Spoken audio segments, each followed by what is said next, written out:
नेति नेति तत्त्वमसि हे देवः विवेकेन शरीद्वार आत्मज्ञानं प्राप्नुयाम्।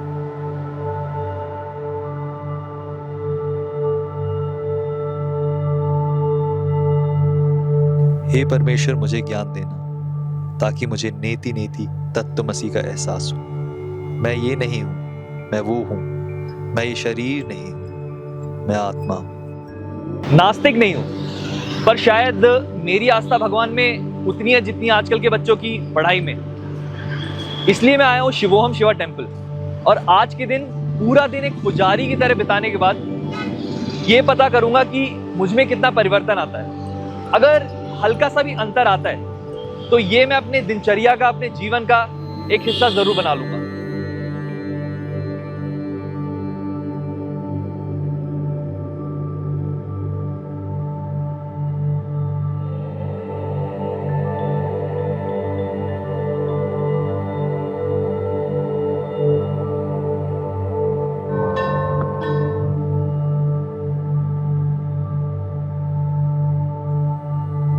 तो जैसे हर होनहार शिष्य के पास एक काबिल गुरुजी होते हैं, मैं अपने गुरु परम आचार्य श्री राजकुमार शास्त्री जी के पास सुबह का ध्यान संध्या वंदन करने जाऊंगा और इसके बारे में और जानूंगा कि बाकी दिनचर्या कैसी रहती है।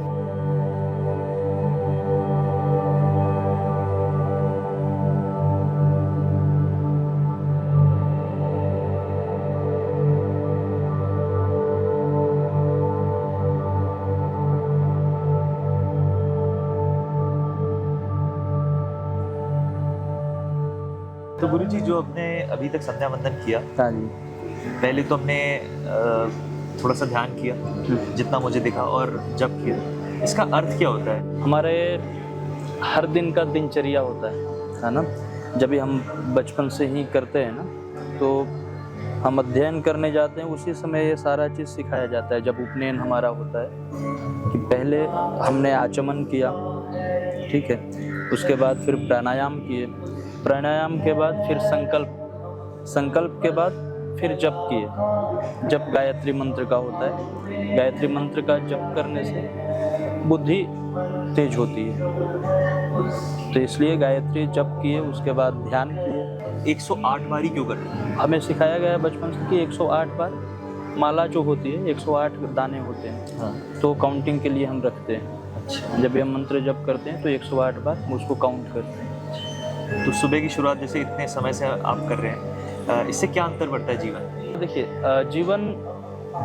जीवन तो हर लोग जीते हैं, जीवन पशु पक्षी भी जीता है, लेकिन हम इंसान घर में आए तो हमारा कुछ दिनचर्या है। जैसे दिनचर्या अगर नहीं रहेगी तो हम पंथ से भटक जाएंगे। हमारा लक्ष्य क्या है? परमात्मा को पाना। वो लक्ष्य से हम भटक जाएंगे। तो अनुशासन जीवन में रहना बहुत जरूरी है। इस शांत वातावरण में गुरुजी के साथ एकाग्र मन से संध्या वंदन करने के बाद मुझे बहुत ही सुकून मिल रहा है। और ऐसे ही कहीं ना कहीं दिन की शुरुआत और अनुशासन इंसान को पशु पक्षी से शायद अलग करता है। अब सुबह की आरती का समय हो चुका है, तो चलिए हम उसकी तरफ बढ़ते हैं।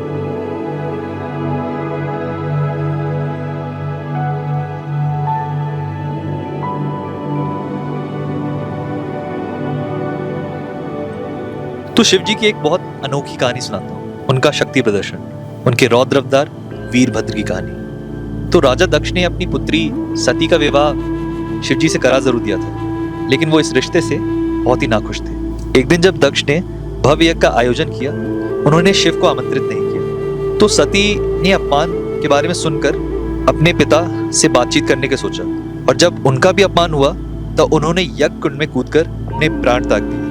ये बात जब शिवजी को पता चली तो वो अत्यंत क्रोधित हुए। उन्होंने अपनी जटाओं से एक भयंकर योद्धा को उत्पन्न किया जिसका नाम था वीरभद्र। वीरभद्र ने यज्ञ स्थल पर तांडव मचा दिया और सब कुछ तहस नहस कर दिया। तो ये क्रोध शांत करने के लिए देवताओं ने शिव जी से प्रार्थना की। शिव ने दक्ष को जीवन दान तो दे दिया, लेकिन उनका सर एक बकरे के सर से बदल दिया। और वीरभद्र शिव की न्याय और रौद्र शक्ति का प्रतीक है, जो अपमान और अधर्म के विरुद्ध प्रकट होते हैं। मेरे मन में काफ़ी सवाल है यहाँ पे आने से पहले, और काफ़ी विचारधारा जो मैं परिवर्तित करना चाहता हूँ। मैं नास्तिक नहीं हूँ, लेकिन इस वातावरण से प्रभावित होना चाहता हूँ। तो मैं जानना चाहता हूँ कि आपके अनुसार, आपके हिसाब से धर्म का क्या अर्थ है? देखिए, धर्म का मतलब ही होता है धारण करने योग्य हो। जैसे कि धर्म क्या है? धर्म हमें सही रास्ता दिखाता है, सही मार्ग दिखाता है ना? उसे हम धर्म बोलते हैं, जिसे धारण कर सके, कोई भी व्यक्ति धारण कर सके। ऐसा नहीं कि सिर्फ मैं ब्राह्मण हूं तो मैं ही धर्म को धारण करूं, ऐसा नहीं। धारण उसको कोई भी कर सके। हम एक इंसान घर में जन्म लिए हैं, तो इंसानियत के नाते हमें क्या करना चाहिए वो हमें धर्म सिखाती है। किस कायदे से करना चाहिए, किस कानून के हिसाब से करना चाहिए। क्योंकि जैसे हमारे पास देखिए अभी संविधान है, उसके मुताबिक हमारा ये भारत चलता है जी। अगर संविधान मिटा दिया जाए क्या रह जाएगा? फिर सब जंगली हो जाएंगे, सब या तो खुद में मार कर मर जाएंगे, कानून सिस्टम हटा देंगे, खुद में लोग मर जाएंगे मार कर। तो एक सिस्टम है, तो उसी प्रकार धर्म है।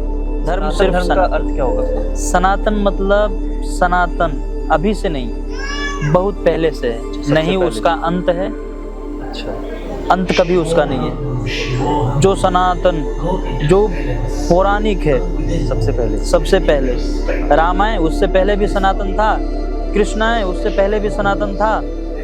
शिव, उनसे पहले भी सनातन था। जैसे बोल सकते हैं कि जन्म होता है उसी को मृत्यु आती है, जिसका जन्म नहीं है उसको मृत्यु कैसा? तो ये सनातन ऐसा है, अनादिनाथ। हाँ, अनादि काल से जो आया हुआ है उसे सनातन बोलते हैं धर्म। और ये सिखाता है कि कण कण में परमात्मा है। हम में भी परमात्मा है, तो सामने जो व्यक्ति है, आप हैं तो आप में भी परमात्मा है। एक कण कण में परमात्मा है, वृक्ष में भी परमात्मा है, हर चीज में हर चीज सनातन। इसीलिए सनातनी लोग पत्थर को भी पूजते हैं, पहाड़ को भी पूजते हैं, जल को भी पूजते हैं, वृक्ष को भी पूजते हैं, सांप को भी पूजते हैं, पशु को भी पूजते हैं। सभी में परमात्मा का अंश है, सभी परमात्मा ही है मानकर पूजते हैं। हमारे सनातन में ये नहीं है कि किसी जीव को वध करना, कहीं नहीं, क्योंकि परमात्मा सब में है और प्रभु ये संसार बनाए हैं, तो जीने का हक उनको भी है। ये व्यक्ति नहीं समझते।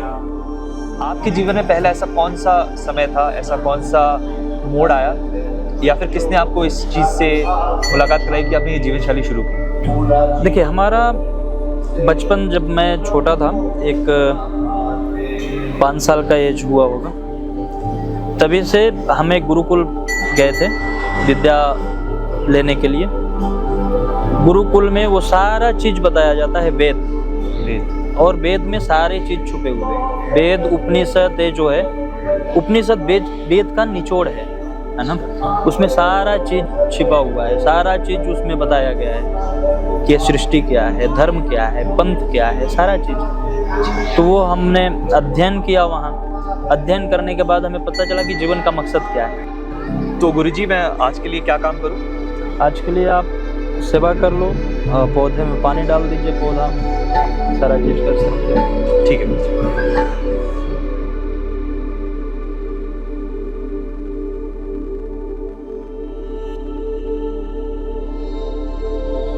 इसका अर्थ क्या होता है? 7 चावल, ये नवग्रह, जिसे नवग्रह के लिए होता है 9 धान्य, वही नवग्रह। 9 चावल, 9 तरीके के, तो क्या बोलते हैं इसे?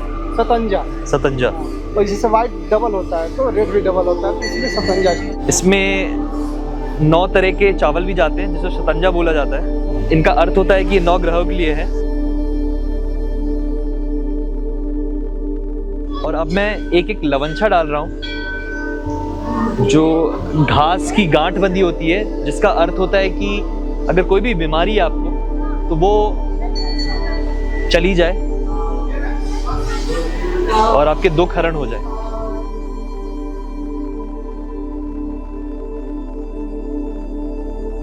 गंगणपतये नमो नमः। स्वस्ते ब्रह्मः संकल्पचारेण। दोपहर के समय हवन सामग्री तैयार करने के बाद मैंने महामृत्युंजय यज्ञ किया और उसके बाद कुछ समय पढ़ाई में भी बिताया। हर जो मैं काम कर रहा हूँ या क्रिया कर रहा हूँ उसमें एक मतलब ढूंढ रहा हूँ। जो पुजारी अपने जीवन में करते हैं उसका अर्थ ढूंढ रहा हूँ।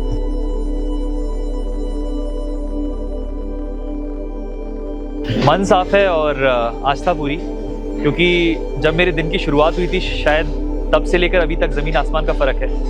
मेरे को विश्वास है और भरोसा है, लेकिन आस्था के साथ कभी खिलवाड़ नहीं करना चाहिए। तो उम्मीद करूंगा पूरी तरीके से अपनी श्रद्धा के साथ ये पूजा जो शाम की आरती होने वाली है उसको निभाऊं।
जब एक बीमार व्यक्ति चिकित्सा, अस्पताल और विज्ञान से हार जाता है तो लाचारी में आखिरी उम्मीद की किरण उसे भगवान के दरवाजे में क्यों नजर आती है?